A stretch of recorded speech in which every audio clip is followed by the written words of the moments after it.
to Bhutan This Week, our weekly news magazine program with me, Snowman. Our top stories this week. His Holiness the Jekhempo offers prayers and butter lamps to commemorate His Majesty's 14th coronation anniversary. More than tourists visit Bhutan in just over a month. And Pay Commission says supposedly leaked clean wage document not legitimate. To commemorate the 14th coronation anniversary of His Majesty the King, His Holiness the Jekhempo, representatives from the Office of the Gyabizimpe and the Central Monastic Body gathered at the Quinsel Phoda for the ongoing Kunken Kabum Jaglung to offer prayers and butter lamps for His Majesty's long life, good health and eternal happiness.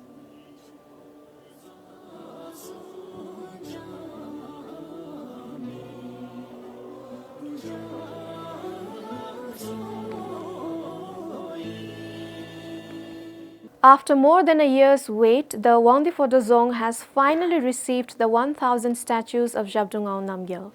The relics were installed following a consecration ceremony presided over by the Tula Lebe of the Zhongdrasa on 28 October. The 1,000 statues range in heights of 15 inches to more than 5 feet and have been made out of gold, silver and copper. The Jabdrung Tongku, or the 1,000 statues of Jabdungao Namgyal, were received in a traditional ceremony at the recently completed Jabdung Lakang inside the Zong. The main statue stands 5.5 feet tall and will be one of the main relics of the Zong. The head of the statue has been made purely of gold. According to project officials, around 37 kilograms were used for the head. The remaining parts have been made from gold, silver and copper. Likewise, there are 3 various Jabdrung statues ranging from 15 inches to 3 feet, all made up of copper and gold. All of the statues have been installed in the Jabdung Lakang on the 2nd floor of the Zong. The Jabdrung statues were manufactured and procured by Tsampa Sangye Tenzin through his 1,000 Jabdrung Statues project. We did not have any plans to offer the Jabdrung statues to the Wangdue Phodrang, but unfortunately, the Wangdue Zong got damaged by the fire incident. So we decided to offer the Jabdrung statues to the Zong. And today, as I look back at my decision, I feel gratified and fulfilled to have offered the statues. Through the project, Tsampa Sangye has also distributed more than 1,000 statues of Jabdrung Khamsum Zilnen to rabdes and temples across the country. Shabdu Tongku offered by Tsampa Sangye Tenzi would benefit us all. Moreover, these statues will bring peace, prosperity and harmony in the country.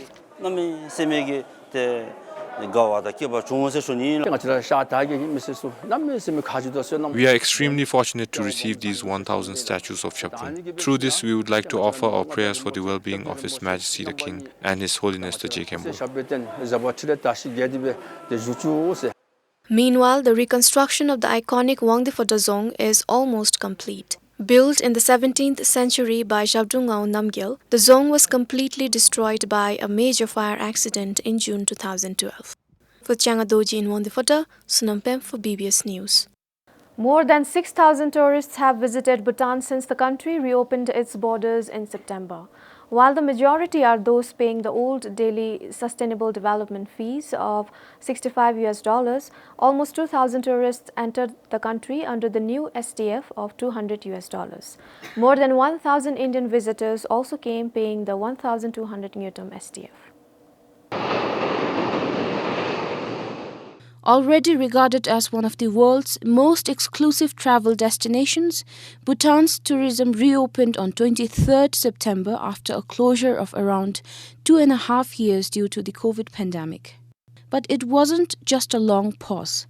The reopening came with a steep hike in tourist fees designed to preserve Bhutan as a high-end and sustainable travel destination. When this decision was made, it left many in the tourism sector like tour operators, hotels and guides, and even Bhutanese individuals anxious. But since September, in just 1 month, more than 4,700 tourists entered the country.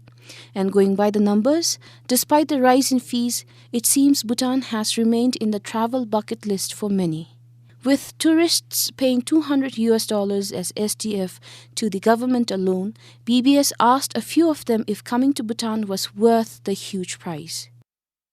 I thought we had such a fantastic tour that actually the $200 was worth it, and we're even considering coming back when we, in a few years' time, even with the $200. It was exceptional. I've been here before, 25 years ago, but it was amazing. We got very, very good service for the $200 a day. It's very clean, better than in Nepal. Pardon. And food is okay. Yeah, we feel very comfortable here. One day I spend $400 to all of the service, like food or hotel, and I think it's not expensive because we have a very very full service and very nice seeing in here.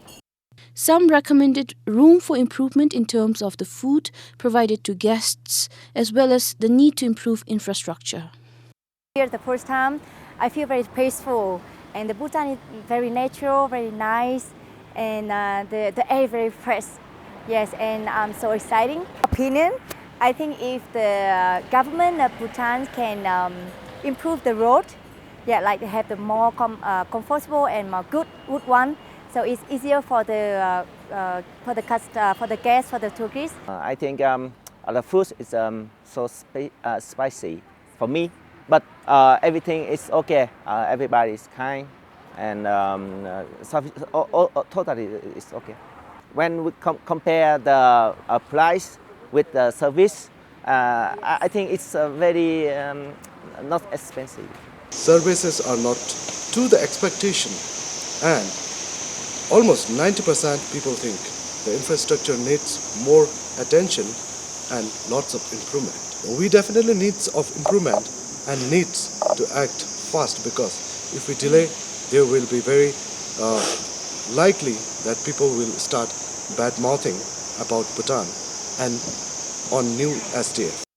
Today, on average, tourists coming under the new SDF policy spend around $350 to $400 per day, which includes the $200 SDF and expenses for food and accommodation. According to the Department of Tourism, more than 1,700 tourists have already registered to visit the country within January of next year. They added the numbers will increase. Samton Dolker, BBS News. The Tourism Council of Bhutan has been absorbed into the Ministry of Economic Affairs as its tourism department. The change is part of the ongoing civil service transformation and restructuring initiative.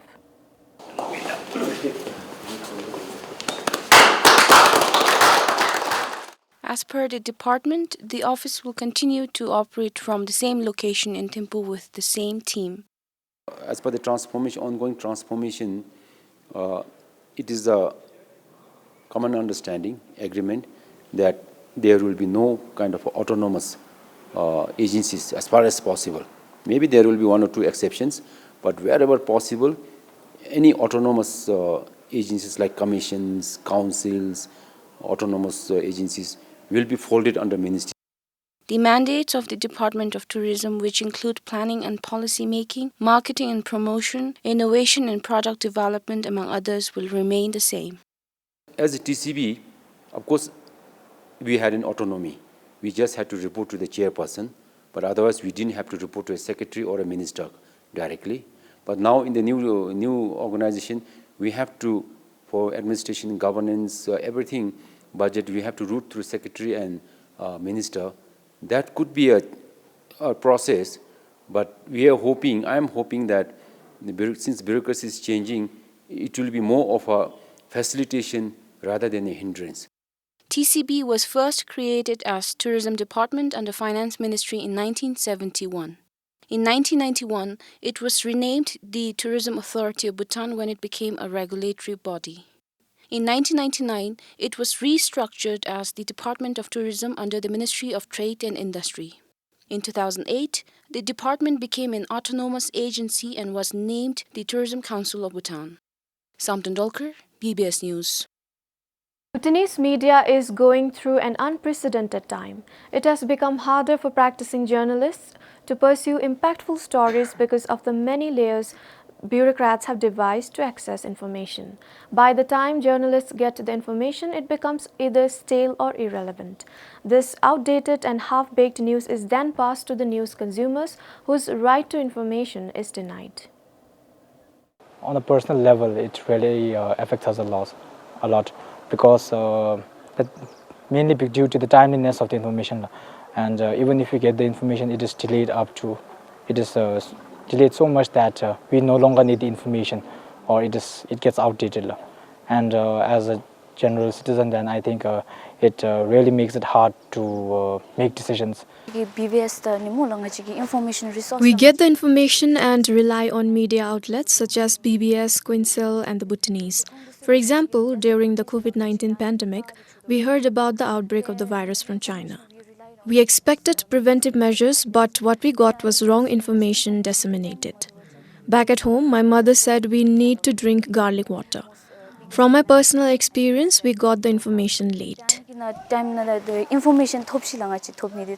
Many officers in the country have established either a media unit or appointed a focal person, but this has not improved the environment for the journalists.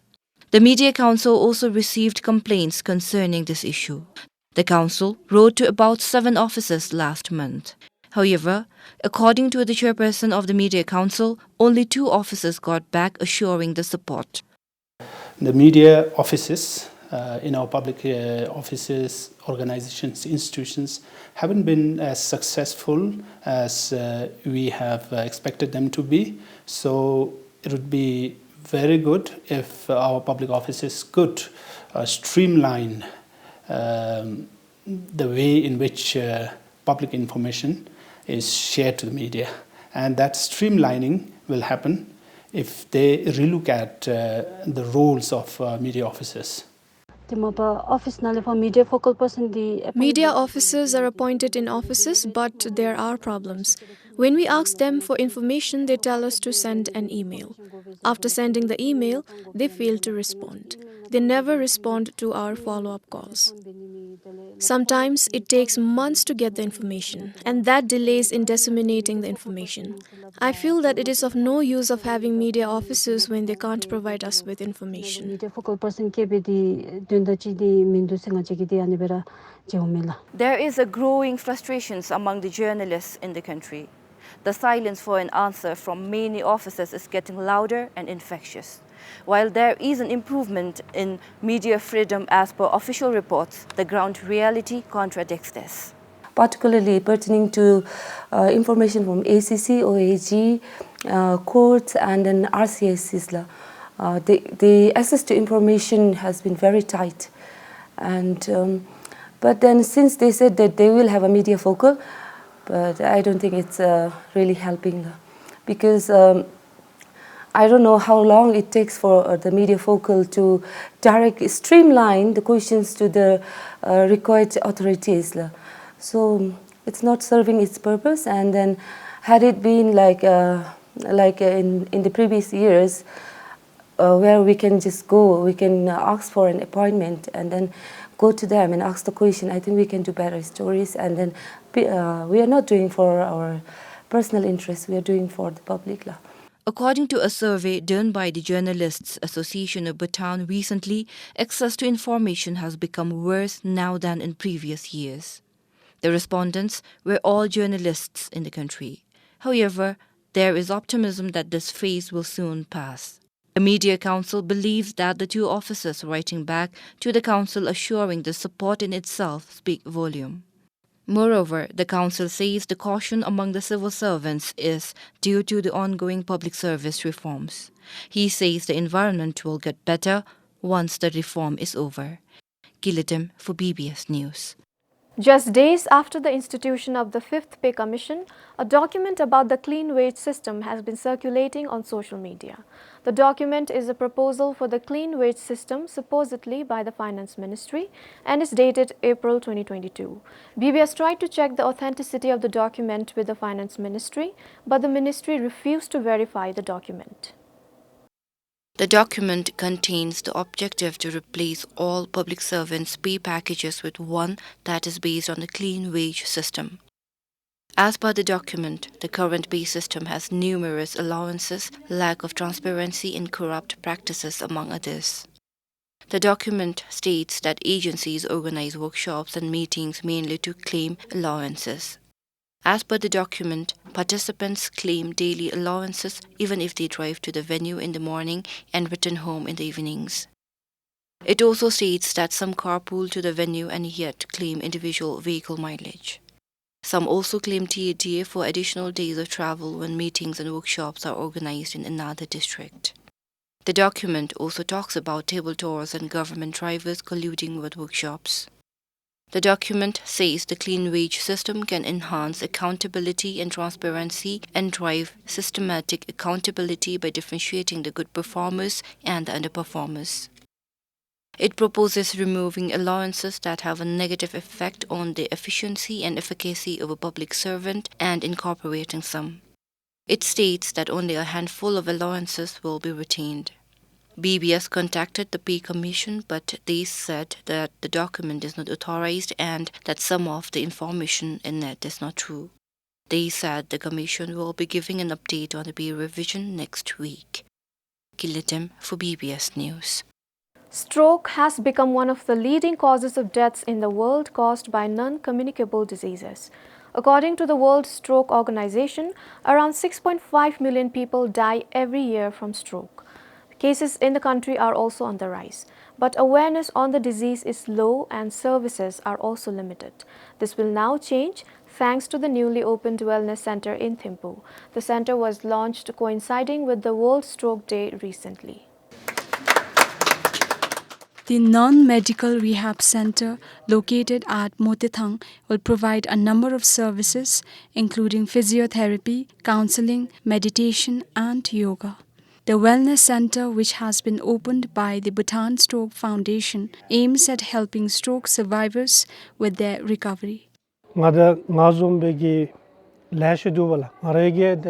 Even I did not hear about strokes before, and after one gets a stroke, there isn't any specific treatment for it or much that can be done. The main struggle arises at home when you're trying to recover.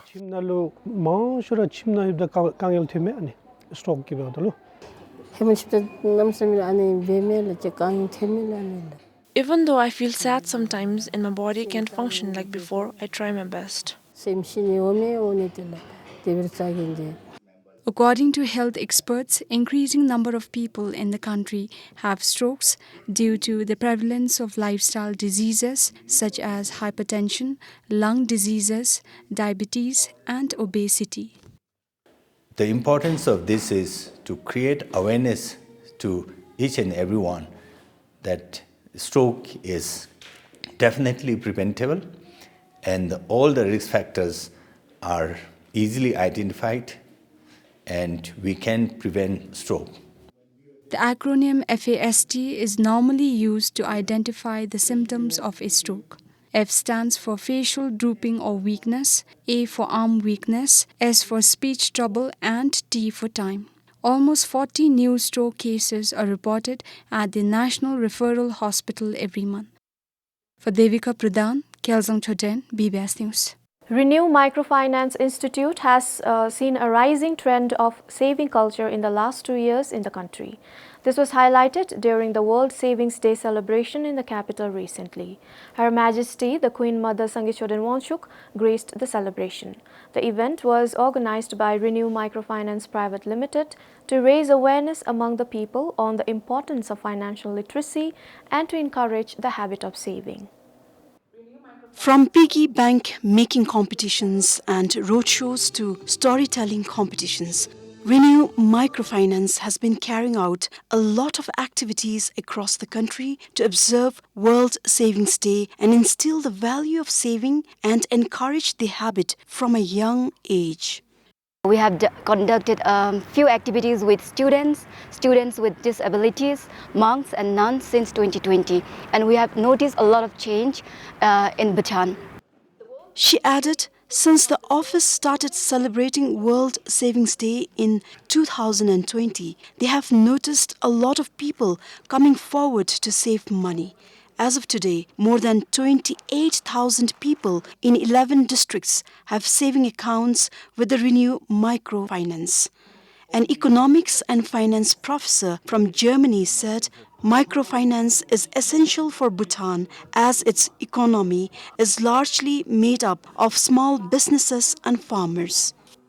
As for the loan aspect of microfinance, everyone, the farmers, the small traders, are offered now the opportunity to grow their business. Sometimes it is just a small investment that they need in order to foster that, and they need a small amount of money, and that can be offered by microfinance. So I think microfinance is very beneficial in Bhutan. It is very difficult to get loans from other banks for people without assets like me. So I think microfinance is very important for people like us if we want to start a business. Piggy bank zoni ke hapchi that talefa tiru achi top chin piggy bank ne tu se beni. The Renew introduced microfinance as a project in 2012 to improve the quality of life and the status of women and their families from modest background, mainly in rural areas, and empower them. For Karma Samten Wanda, this is Pemal Hudden, BBS News. Weeks after the first ever Snowman race ended, a group of 4 Swiss cyclists have accomplished a similar feat after cycling along the 350-kilometer Snowman trek from Paro to Bumthang in 19 days. The team, who describes the adventure as a crazy idea, did it as a voyage of band of brothers testing their resilience to the limit in one of the toughest trekking routes in the world. The team started from Shana in Paro on 8th October. They have previously biked in the mountains in Nepal, Chile and the Mount Kilimanjaro in Tanzania, besides their frequent excursions in the Swiss Alps. They then decided to take on the Bhutanese mountains. 4 years ago, I was on a study trip to Bhutan only for 1 week, and I saw these beautiful mountains, and I thought it must be possible to bike also in Bhutan. Then I met a German guy living here, and he said, yes, it is possible to ride Snowman Trek. And he thought, yeah, 70% should be rideable. So that's where the idea came. We had to carry a lot of bikes up to mountains of or passes like 5,500 meters. We had also snow, 40 centimeters, so that was quite hard. We had very nice flowy trails, but also we had a lot of rock. You guys have a lot in Bhutan, rocks. The beautiful things is the landscape of this journey. We started in the jungle and have beautiful campgrounds near the glacier, and so great. It's very difficult to remind all these things. If I compare it to the Snowman race, I would say it's totally different. You know, we have had our bikes on our backs. They are about 14 kilos, and then we were having a backpack of about 20 kilos. So you don't move that fast. But I have more respect for them to finish the Snowman track in about 31 hours, I think, the fastest runner.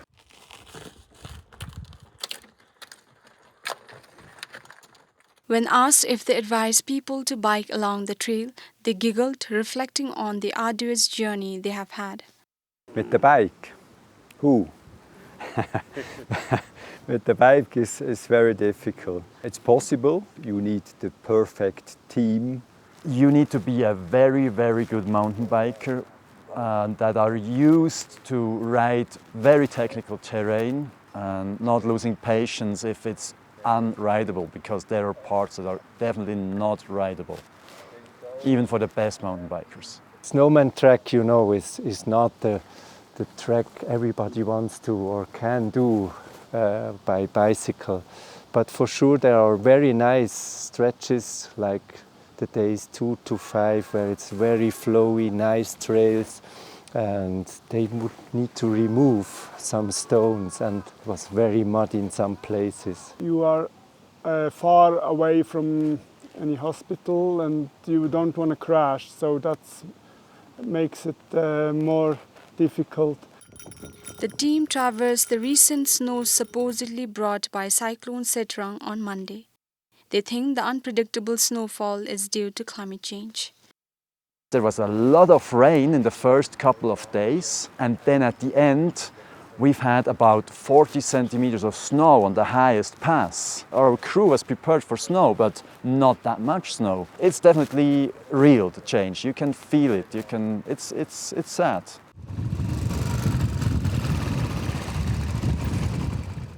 The Snowman trek is considered one of the most beautiful treks in the whole of the Himalayas, besides being known as the toughest trekking route in the world.